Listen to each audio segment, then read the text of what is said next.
É com muito prazer que recebemos na edição de hoje do Jornal da Manhã a presença do presidente do CIMEX, Paulo Spagnoli, para conversarmos sobre o primeiro trimestre de 2022 para as indústrias metalúrgicas, metalmecânicas e elétricas de Caxias do Sul e também já fazendo uma alusão à expectativa para 2022, ano eleitoral. Spagnoli, muito obrigado pela tua gentileza. Bom dia, tudo bem?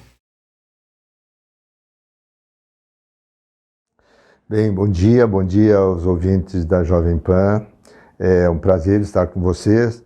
Realmente, nós estamos aí, né, terminando o terceiro mês do ano.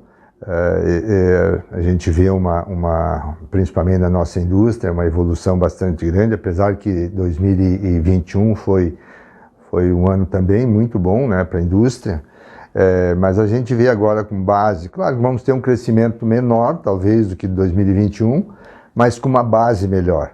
A gente já tem uma ideia do que vai ser, sem uma expectativa como foi 2021, nós tivemos problemas com matérias-primas, né? A própria pandemia também nos trouxe algumas incertezas, mas por outro lado, a gente hoje tem já a pandemia indo embora, se Deus quiser agora, né? Só falta a portaria 14 e portaria 20, né, caírem, que a portaria 14 é do Ministério do Trabalho e a 20 do Ministério da Saúde. Se isso cair, até o uso de máscara, né, não seria mais necessário. Claro, os cuidados sempre, né, são necessários, a gente ter cuidados, porque se não for Covid, tem outras doenças que podem vir, agora começa inverno, gripe, enfim. Mas a indústria da nossa região aqui, ela tem uma característica muito forte, né? Tanto que nós somos considerados o segundo polo metalmecânico do país. Claro, tem características agrícolas, por exemplo, onde a região aqui mais missioneira, né? São grandes fabricantes de produtos, máquinas agrícolas e também algumas máquinas industriais. A gente vê um forte crescimento nesse setor, e Caxias do Sul é o fornecedor de itens para máquinas agrícolas, um grande fornecedor. Nossa região aqui, a região de Caxias e a Grande Caxias, a região da Serra, tem muita influência e fornece são muitos sistemistas, tanto do setor agrícola quanto do setor rodoviário, né? Que aqui em Caxias o setor rodoviário é muito forte, tanto de passageiros quanto de carga. Então, eu vejo um forte crescimento esse ano. O crescimento do PIB talvez não seja tão grande, né, a nível de Brasil, mas nós já tivemos uma expectativa muito positiva em 2021, que o estado do Rio Grande do Sul se destacou no PIB industrial, né? Então eu acredito que vai repetir esse ano um PIB industrial forte. Talvez o PIB agrícola, talvez o PIB seja menor, porque o PIB agrícola do estado, em função das estiagens, prejudique um pouco, mas em termos gerais, nós acreditamos ter um PIB da indústria muito positivo. Por outro lado, né, ano eleitoral, temos uma dificuldade bastante grande em questões de investimento, que não podemos deixar de citar isso, porque é sempre uma polêmica, já começaram as polêmicas, isso atrapalha muito, né, o desenvolvimento em termos gerais.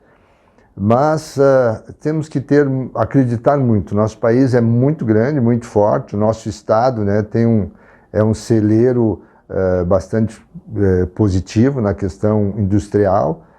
Óbvio que a gente vinha falando das questões de desindustrialização do próprio estado aqui. A gente perde muitas indústrias para outros estados em função de incentivos e subsídios que outros estados dão, até por questões logísticas, né? Nós temos aqui do nosso lado Santa Catarina, que é um estado que tem um estado menor que o Rio Grande do Sul, portanto tem 6 portos, né, muito próximos das áreas industriais. E o Rio Grande do Sul perde um pouco em questões logísticas, até pelo tamanho do estado. Você vê, nós temos 500 quilômetros do primeiro porto, do único porto, né, que é o Porto de Rio Grande. Então, eu acredito que com o passar do tempo, obviamente, a gente tem esses estudos do Porto de Arroio do Sal, né? Isso pode amenizar um pouco essas questões.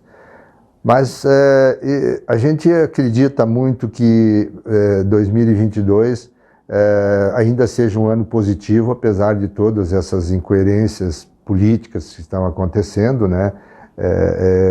Deixam de a gente ver Congresso não estabilizado, o próprio STF, a gente não pode deixar de falar dos acontecimentos, né? Que a gente tem visto. Então a gente tem que citar que o nosso país poderia ser um país gigantesco, não só em território, como economicamente falando, mas esses problemas estruturais nos fazem ser um pouco menor. Claro. Spanholi, a gente falava até fora do ar, como conseguir fazer o equilíbrio da balança? A necessidade das pessoas de terem um emprego e a necessidade das empresas de ter um funcionário qualificado. Como fazer esse equilíbrio? Porque muitas empresas precisam de funcionários técnicos e não estão conseguindo. E do outro lado, muitas pessoas precisam de um emprego e também não estão conseguindo. Como equalizar e equilibrar essa balança? Esse é um dos nossos temas aqui no CIMEX, né? A gente está estudando já há 2 anos esse desequilíbrio, né? Exatamente, você usou o termo correto, balança, né? Eu acho que foi nos últimos anos, aí, nos últimos 30 anos, os governos esqueceram da educação.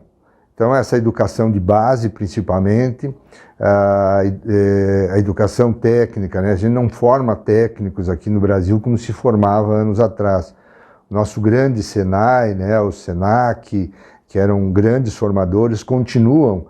Mas o que eu vejo, assim, nós estamos conversando muito com o Senai, com o Sebrae, com o SESI, com todos o Sistema S aí, a gente tem uma percepção, assim, que é a própria vontade do aluno em procurar um curso profissionalizante. E os cursos existem, mas nós temos dificuldades para contratar um técnico. A indústria se modernizou muito, está se modernizando muito, máquinas muito modernas, tudo. Por outro lado, nós não temos pessoas especializadas para programar uma máquina robotizada, uma máquina um pouco mais moderna, para fazer uma peça mais complexa. Então, nós temos uma inversão de valores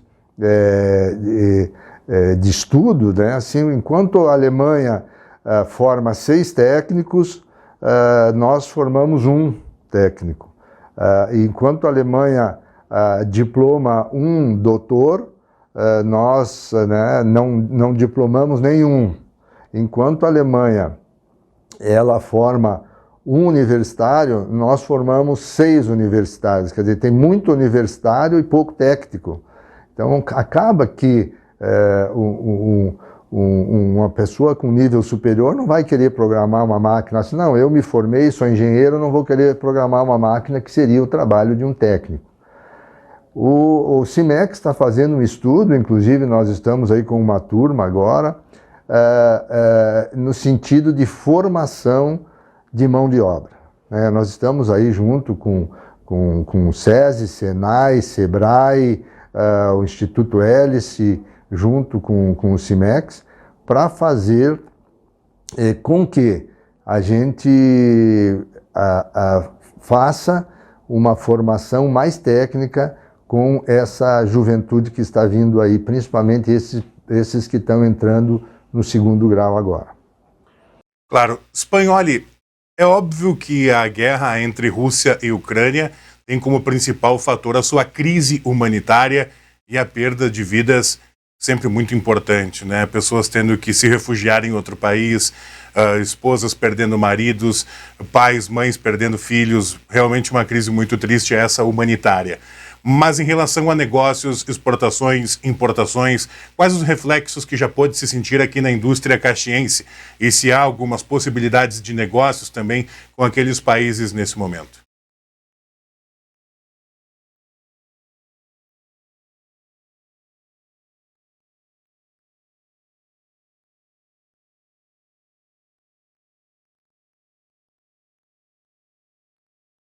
7h37, acho que perdemos o contato com o Espanhol, conexão por internet.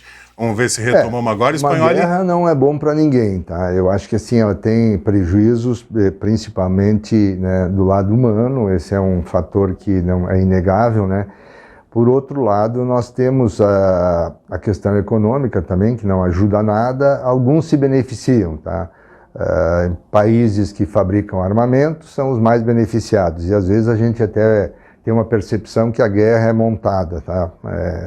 Aconteceram vários episódios no mundo já, no passado, que me parecia que era um joguinho de xadrez. Isso preocupa.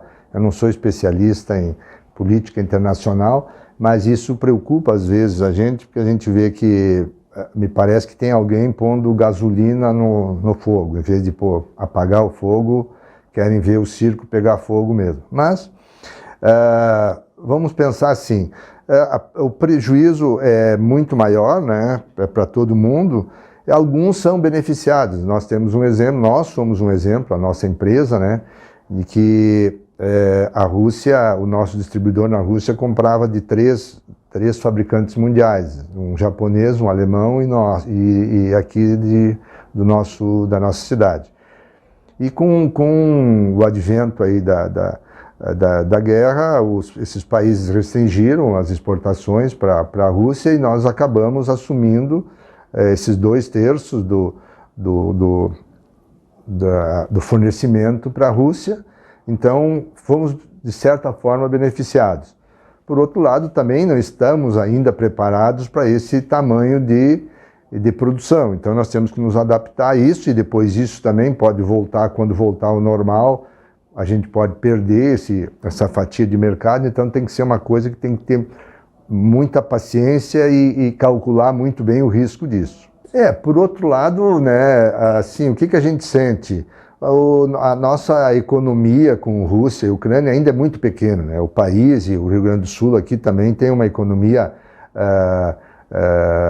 tanto de exportação como importação que é muito pouco representativa, né? Então isso não faz muita diferença. Na questão de grãos, né, eu acho que o nosso país pode ser beneficiado, tem grandes extensões de terra, né, com o aumento do valor principalmente do trigo, né, que a Ucrânia, principalmente a Ucrânia, né, tem um grande volume, a Rússia também, um grande volume de produção. Nós podemos ser beneficiados com isso, mas em termos gerais, eu acho que guerra é uma coisa que mais atrapalha, né, e mais cria problemas e principalmente vítimas, seres humanos, do que se falar em economia num momento desse. Eu acho que é meio que ridículo a gente ficar citando essas questões aí, né? Certeza. Espanhol, para a gente finalizar, é claro que temos a inflação a nível mundial, não apenas aqui no Brasil, mas como que a gente pode pensar 2022, uma expectativa até o final do ano para a indústria aqui em Caxias do Sul, metalmecânica e elétrica, né? Com inflação, com guerra, mesmo assim, qual é a expectativa para a sequência desse ano? Eu tenho uma preocupação só, que é a falta de insumos, né? Porque a Ucrânia ela representa muito na questão de microprocessadores, né? Ela é grande produtora de um gás, que eu não lembro o nome agora, tá? Que deriva de uma matéria-prima que é do aço, e que justamente a Rússia fornece essa matéria-prima para ser aprimorada na Ucrânia. Então, sabe, são questões assim de se estudar muito, porque é uma logística quase perfeita que deixou de acontecer agora. Então nós podemos ter mais ainda. Nós tivemos, em função principalmente tem uma fábrica de microprocessadores lá no Japão, que pegou fogo no ano de 2019, que veio trazer um grande problema, né? Por exemplo, os próprios automóveis que vieram de fora para o Brasil, a própria indústria nacional também deixou de fabricar alguns itens eletrônicos nos automóveis em função de falta de insumos, né? E isso vai prejudicar mais ainda. Por outro lado também, né, a questão do aço ainda não foi normalizada totalmente, e a questão do CO2, que me parece que agora, não é em função da guerra, me parece, mas nós temos aí uma questão de CO2 agora também que está com escassez no mercado. Mas esse equilíbrio, tá? Eu acho que esse equilíbrio vem com o tempo. Nós vamos falar que a nossa região é uma região ainda privilegiada, né? Porque nós temos grandes indústrias que trazem uma expectativa boa de emprego. E eu acho que vai ser muito positivo esse ano para a nossa região, tá? Eu não diria assim, talvez para o estado, em função da estiagem, mas a região da Serra eu acho que tem um privilégio, né, de ter grandes indústrias, uma indústria de transformação bastante positiva na área industrial. Então, eu acredito num ano muito bom e um ano que vai trazer uma expectativa, principalmente nessas questões aí que a gente quer aprimorar, a questão do ensino básico junto com as entidades, né, para que possamos ter uma mão de obra mais especializada. Tá certo. Paulo Spanholi, presidente do CIMEX, muito obrigado. Um abraço, ótima quarta-feira. Obrigado, um ótimo dia para vocês também. Este Paulo Spanholi, presidente do CIMEX, conversando conosco nesta quarta-feira aqui na Jovem Pan.